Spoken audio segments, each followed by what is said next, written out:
Hello students, how are you? I hope you all are good and doing a good job. So today I am dealing with your worksheet number 109B. This is your EVS worksheet and the class is class 4. The date will be 15th November 2021. Before starting this worksheet, you have to write down your name and your teacher's name. And then you will start this worksheet. ठीक है, तो आइए शुरू करते हैं आपकी worksheet number 109B। Worksheet शुरू करने से पहले आपको आपका नाम, आपकी टीचर का नाम, आपकी क्लास और उसका सेक्शन लिखना, और डेट है इसकी 15 नवंबर 2021। तो शुरू करते हैं आज की वर्कशीट। प्यारे बच्चों, ऐसे बहुत से मौके आते हैं जिसमें हम सभी के साथ बैठकर खाना बांट कर खाते हैं। एक साथ खाना खाने से हम सभी एक दूसरे की खुशियों को और बढ़ाते हैं। इससे हमारे संबंध दूसरे लोगों से और भी बेहतर बनते हैं।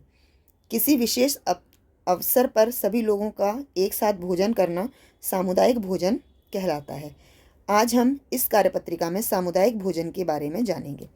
तो इसका मतलब क्या है कि सामुदायिक का मतलब क्या होता है? जब बहुत सारे लोग एक ही कम्युनिटी के या एक ही पड़ोस के, हमारे जानकार, रिश्तेदार सब एक साथ जब खाना खाते हैं तो उसे हम सामुदायिक भोजन कहते हैं।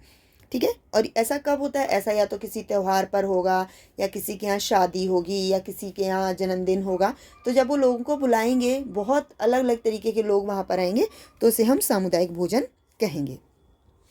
ठीक है, तो यहाँ पर दिया गया, यहाँ कुछ चित्र दिए गए हैं और उसमें हमें सामुदायिक भोजन पहचानने हैं।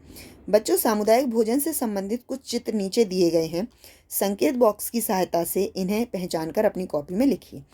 तो देखिए, सबसे पहले क्या दिया गया है, ये आपको दिख ही रहा होगा कि ये लंगर बांटा जा रहा है, यानी कि जो सिख समुदाय होता है वो लोगों को खाना खिलाते हैं, वो लंगर कहलाता है। यहाँ पर ही देखिए, असम के लोग ये केले के पत्ते में या बांस के पत्तों में कुछ खाना रख रहे हैं। यहाँ पर ये क्या है, ये लोग खाना खा रहे हैं। खाने में क्या है, छोले पूड़ी हैं या कुछ और भी हो सकता है। और आखिरी में क्या है, ये जो मुस्लिम समुदाय के लोग हैं, ये लोग अपना सभी एक साथ मिलकर खाना खा रहे हैं।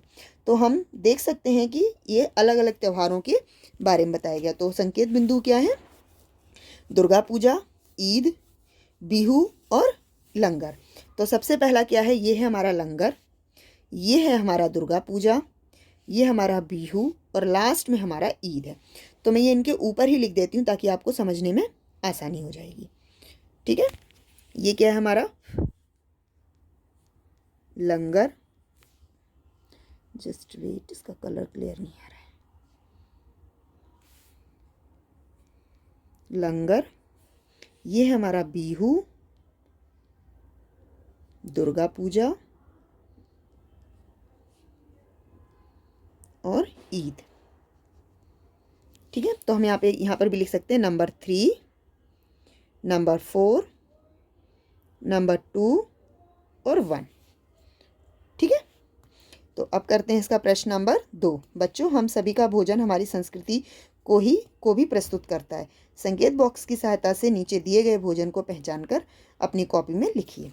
हम किस एरिया में रहते हैं, किस तरीके का खाना खाते हैं, ये हमारे जो भोजन का तरीका होता है उससे हमें समझ में आ जाता है। ठीक है, तो देखते हैं क्या है। हम इस पहले संकेत बॉक्स पढ़ लेते हैं। गुजिया, तिल के लड्डू, कढ़ा प्रसाद और ओणम सांध्या। तो ये देखिए, यहाँ पर क्या दिख रहा है, ये कढ़ा प्रसाद यानी कि जो गुरुद्वारा है वहाँ का है। तो हम इसको लिखेंगे,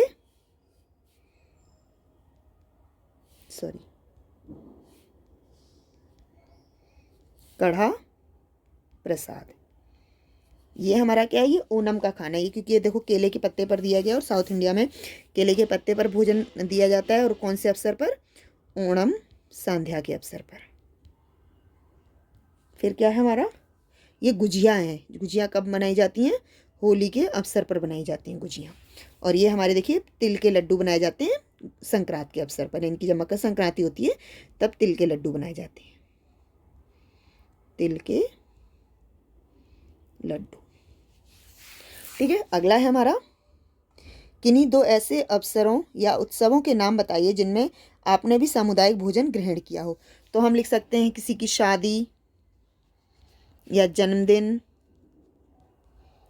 कभी रामायण जैसे भागवत वगैरह होती है ना, या जब हम क्या होता है आपका जो दुर्गा माँ का कराते हैं जागरण, है ना।